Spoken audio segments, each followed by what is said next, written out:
South Africa heads to the polls on the 29th of May. We've spent this month covering their candidates, some manifestos, the controversial NHI, and I believe I saw a TikTok with, I think I'd say, close to 100 ambulances, which are donated by the ANC. Basically, electioneering has been happening back to back to back.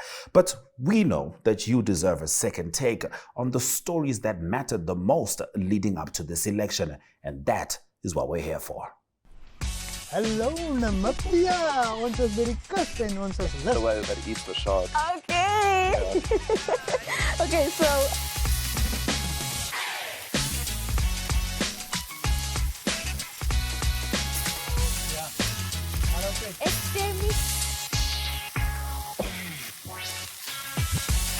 yes, please, today you make sure that we are fed. Sorry, ek assie.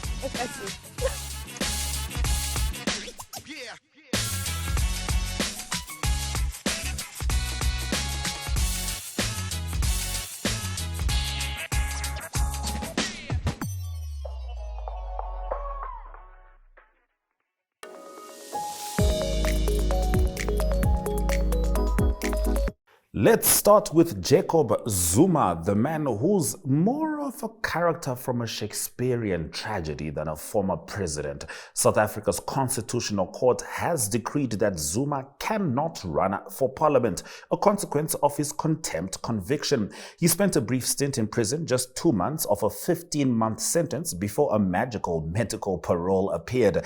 This decision, while legally sound, is the latest act in Zuma's ongoing drama, a tale of corruption, legal battles, and of course that new party. Keeping in mind that being convicted for contempt is basically being convicted for not respecting the process, a key trait Zuma has fostered over the years. Why am I saying over the years? A few days ago, he said he would fight the Constitutional Court's decision. You know, something about a man that only needs a shower to figure things out gets the voters going. South African President Cyril Ramaphosa vowed on Wednesday that his party remains committed to improving the lives of workers and ensuring freedom in the country. Speaking at his party's African National Congress May Day rally in Cape Town, he is gearing up for a general election on May 8th. Now, over the course of the last 30 years, we have worked to give fulfillment to what was set out in the Freedom Charter. We have done all this largely because the workers of our country united and said that we are going to ensure that we win our freedom. The ruling ANC is facing declining support amid economic stagnation and corruption scandals that have tarnished the party's image over the past decade. Ramaphosa called for another ANC majority win, despite many accusing the governing party of failing to deliver on promises. If the ANC gets less than 50% of the vote on May 8th, it would have to seek coalition partners to govern, potentially including nearest rival, the Democratic Alliance and the EFF. Ramaphosa also doubled down on South Africa's long-standing support for the Palestinian people amid the ongoing conflict in Gaza. And give rise to South Africa brought a case to the International Court of Justice in December, accusing Israel of genocide in the Gaza war. The ICJ ordered Israel to refrain from any acts that could fall under the Genocide Convention and to ensure its troops commit no genocidal acts against Palestinians. Israeli President Isaac Herzog called the ICJ case atrocious and preposterous. Introducing 061 Express, brought to you by Synergy in proud partnership with Windhoek Express. Here's your chance to make your voice heard to celebrate the businesses that make Windhoek exceptional. From your favorite coffee spot to the salon that always gets your style just right. It's time to shine a spotlight on the gems of our city. Over the next 8 weeks, it's your chance to vote for your favorites to recognize the best of the best. Nominations open on the 25th of April and close on the 5th of May. To nominate your favorite business, simply save this number: 085 785 62 6231 and WhatsApp hashtag 061Express or scan the QR code below and follow the on-screen instructions. By nominating your favorites, you're not only supporting local businesses, but you also stand a chance to win your share of 50,000 Namibian dollars in cash. The voting process will be the same as the nominations process, using the Synergy chatbot and the hashtag 061Express. Voting opens on June 5th and closes on June 23rd. Make sure to cast your votes for the best of the best. The winners will be announced on June 28th. 061Express, celebrating the heartbeat of Windhoek. Get ready to make your mark. Now, the Democratic Alliance and its leader John Steenhuisen are next on our docket. Despite their aspirations to lead a multi-party coalition to unseat the ANC, the DA struggles with an image problem. Perceived as the party of the white middle class, they've failed to broaden their appeal. Steenhuisen's gaffes and tone-deaf comments haven't helped. Yet, amidst this identity crisis, they remain a crucial player in South Africa's political landscape, highlighting the diversity of voices and visions competing for the future. DA leader John Steenhuisen started as an ordinary Democratic Party predecessor to the Democratic Alliance activist before he became a branch member. Now, at the age of 22 in 1999, Steenhuisen was elected to the then Durban City Council as the DP councillor for Durban North. He was the youngest municipal councillor at that time. Fast forward, the 47-year-old who received 83% of the vote at the Democratic Alliance's National Congress last year was running against the former mayor of Johannesburg, Mpho Phalatse, who would have been the second black leader in the party's history. So DA was basically like one at a time. Just kidding. Or am I? The Democratic Alliance was formed in 2003 after breaking away from parties that historically were part of the apartheid government. It became the official opposition following the 2004 general elections and steadily grew its support until 2019, where it suffered its first decline in a national election under the leadership of Mmusi Maimane, its first black leader. Well, one at a time might make sense now. Just kidding. Or am I? So, DA is going with what it calls a rescue plan from the ANC, seeking to create 2 million new jobs to end load shedding and water shedding. Because, they aim to halve the rate of violent crime. Not sure why you wouldn't want to eliminate all crime when you have the highest crime rates in the world, but I guess half makes sense. To crush corruption by abolishing cadre deployment, this, of course, assuming that corruption has nothing to do with the rich elite of the Western Cape. To lift 6 million people out of poverty, even though there are 18.2 million people currently living in poverty in South Africa. But it seems like aiming below the line is the DA's chief strategy. Perhaps that's why Cape Town's water issues aren't going away. They keep bringing a bucket to a water tank fight.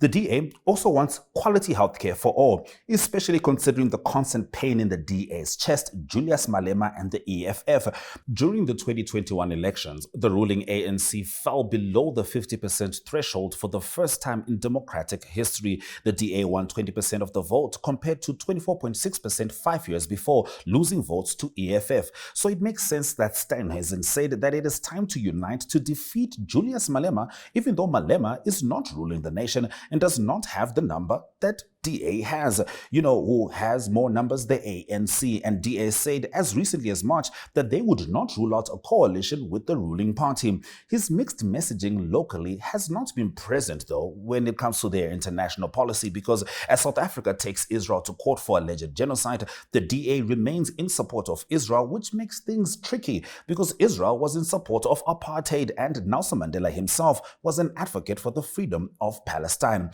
Of course, the DA is free to support any international entity, but that does not absolve them from what it means to South Africans as they head to the polls. Let's see how this one unfolds.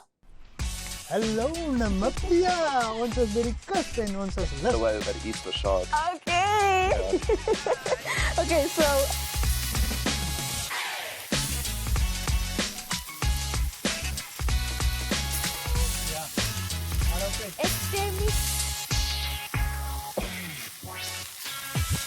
Yes. Please, today you make sure that we are fed. Sorry, ekasi.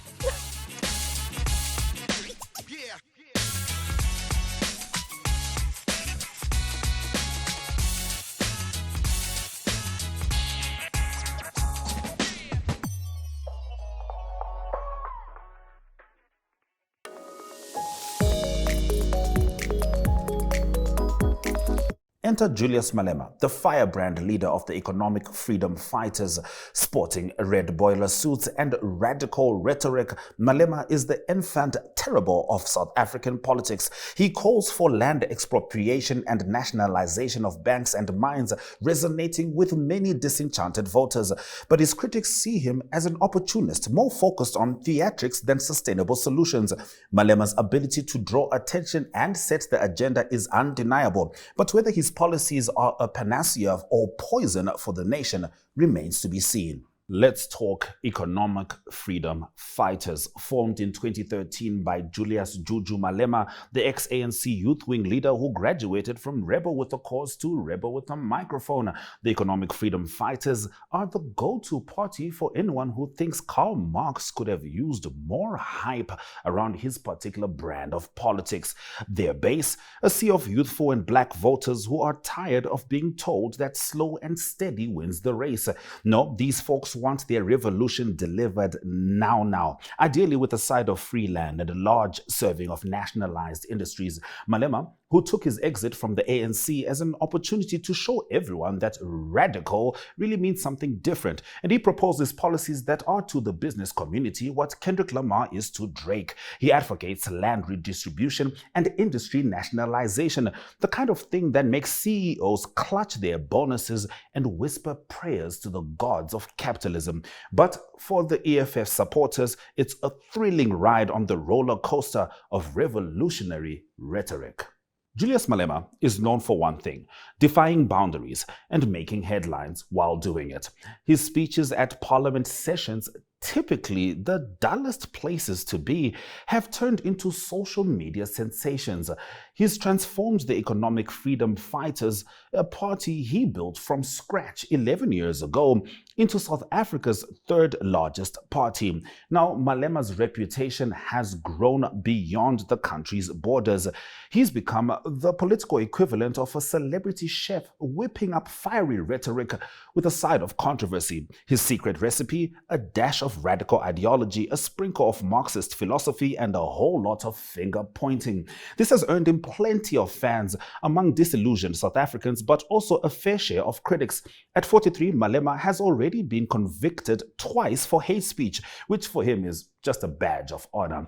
His relentless focus on inequality and the failure of the ANC to redistribute land to the black majority has made him both a hero and a public enemy, depending on which way the political winds are blowing. The EFF's 2019 election performance was almost 11% of the vote and 44 seats in parliament, a significant achievement for a party that revels in shouting matches and walkouts. The pollsters suggest that EFF may repeat that success this year, while the ANC is predicted to drop below 50% of the vote for the first time in 3 decades. Despite being a minority party, Malema and his EFF crew are the most visible group in parliament, turning sessions into reality TV episodes, fistfights, walkouts, and red jumpsuits, all in a day's work for the EFF. Malema, with his knack for stirring up trouble, has offended everyone from xenophobic groups to white farmers to his own former political bosses. Quite the concoction. He also surprised many when he adorned the rainbow flag in protest of the Uganda anti-gay bill, sending folks that assumed his stance was too rigid to step up to such an occasion into a loop of confusion because you dare not ask the DA about their stance on queer rights. Malema's supporters love his combative style, and they see him as a champion for the poor black South Africans who've been left behind. Now, Malema is particularly popular with the youth, a demographic that's half his age, but twice as enthusiastic. Malema's charm doesn't stop at South Africa's borders, though. He's toured Ghana, Liberia, and Kenya, turning Pan-Africanism into his personal roadshow. PLO Lumumba, the chair of the Pan-African Institute, praised Malema for appealing to a new generation of Africans. Meanwhile, back home, political analyst Richard Culland isn't buying the hype, suggesting Malema's brand of chaos doesn't resonate with the broader public. Born in 1981 and raised by his mother, Malema's journey from a struggling student to the leader of the EFF is like a rags to red boiler suit story. He joined the ANC's Young Pioneer movement at the age of 9, became the regional head of the ANC Youth League, and then went on to become a national player by 2008. His rise was meteoric, but so was his fallout with Jacob Zuma, leading to his ANC expulsion and the birth of the EFF in 2013. Malema's mantra is that the ANC has abandoned its roots and left the people behind. His EFF manifesto for 2024 promises jobs, an end to power cuts, and nationalized key industries. It's a bold plan, but bold is kind of Malema's whole brand. In February, thousands of red-clad EFF fans cheered as Malema declared the party's manifesto would be the weapon against the enemy of the revolution. With the following like this, it's hard to know where the party ends and the revolution begins. Something tells me we're about to find out.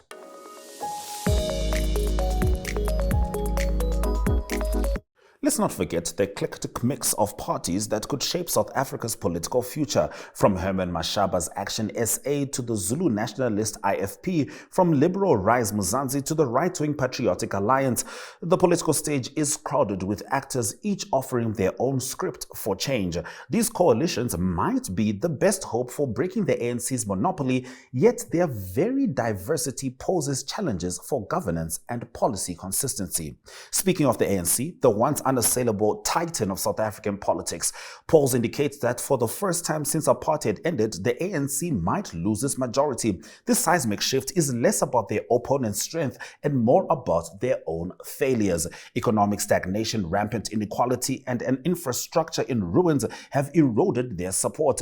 Ramaphosa's new dawn promised so much yet delivered so little. The ANC's story is one of lost potential, a testament to what happens when a party prioritizes self-preservation over national progress.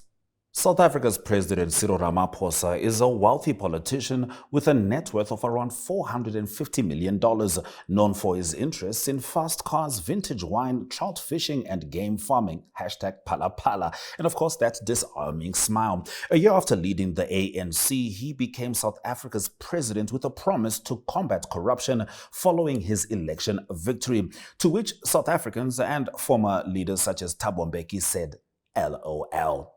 Some history. Ramaphosa was a prominent trade unionist before the ANC's rise to power after the end of apartheid in 1994. He was instrumental in drafting South Africa's post-apartheid constitution, one of the most liberal in the world. Despite his achievements, Ramaphosa faced disappointment when Nelson Mandela, South Africa's first black president, did not appoint him as his deputy. As a result, Ramaphosa sulked and pouted and withdrew from a governmental role and focused on business, retaining a presence in the ANC's leadership. You know, just in case. Imagine having beef with Nelson Mandela, especially during the time of his release. Because while all of us were praising Madiba and what he symbolizes, Cyril was essentially sitting in the corner with a bombastic side-eye. While the world was celebrating Mandela, Cyril was basically like Kendrick Lamar to Drake. It's always been about love and hate. Now let me say I'm the biggest hater. I hate the way that you walk, the way that you talk. I hate the way that you dress. I hate the way that you sneak this. If I catch flight, it's gonna be direct. We'll be back.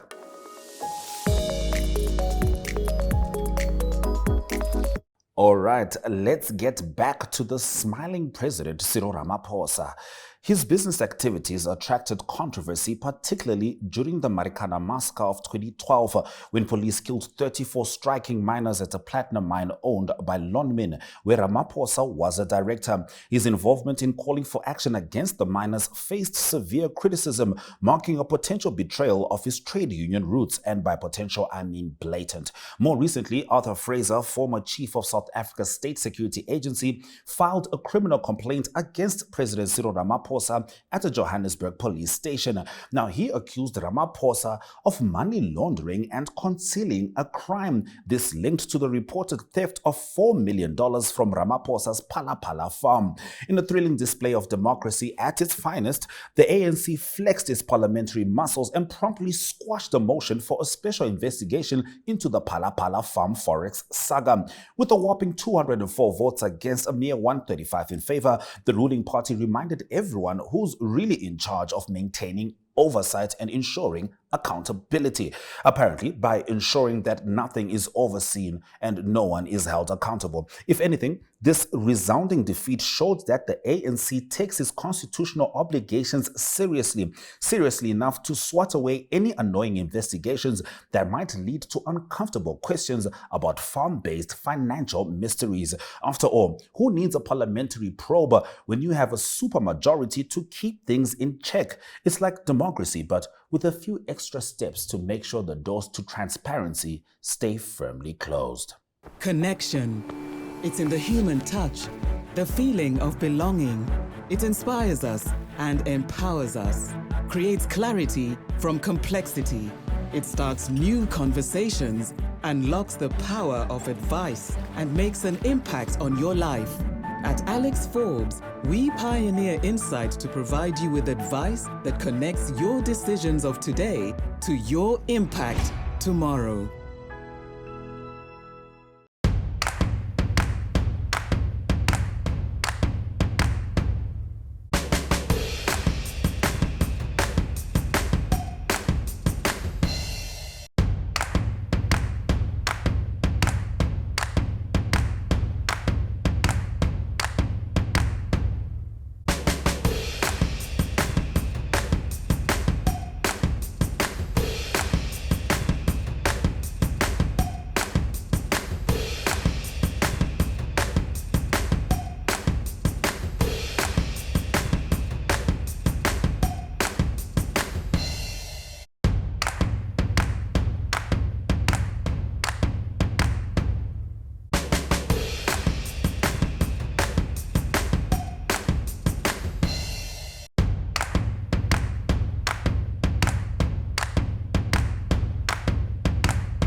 Welcome to Namibia, where adventure meets tranquility.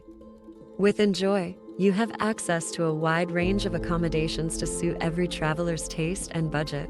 Experience the finest dining and hospitality Namibia has to offer. Booking your dream accommodation is just a few clicks away with Enjoy. Join thousands of happy travelers who have trusted Enjoy for their Namibian getaway.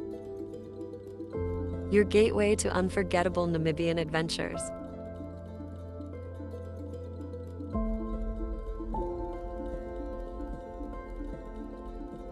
Visit us today at enjoy.my.na.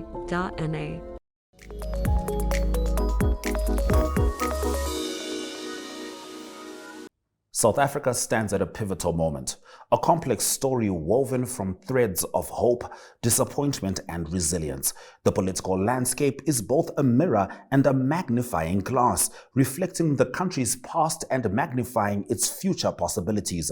The road ahead is uncertain. In the end, it's not just about the leaders South Africans would choose, but about the values and vision the people hold as a nation. May South Africa find the wisdom to steer towards a future worthy of its shared heritage and aspirations. All the best on Wednesday. That's been Second Take.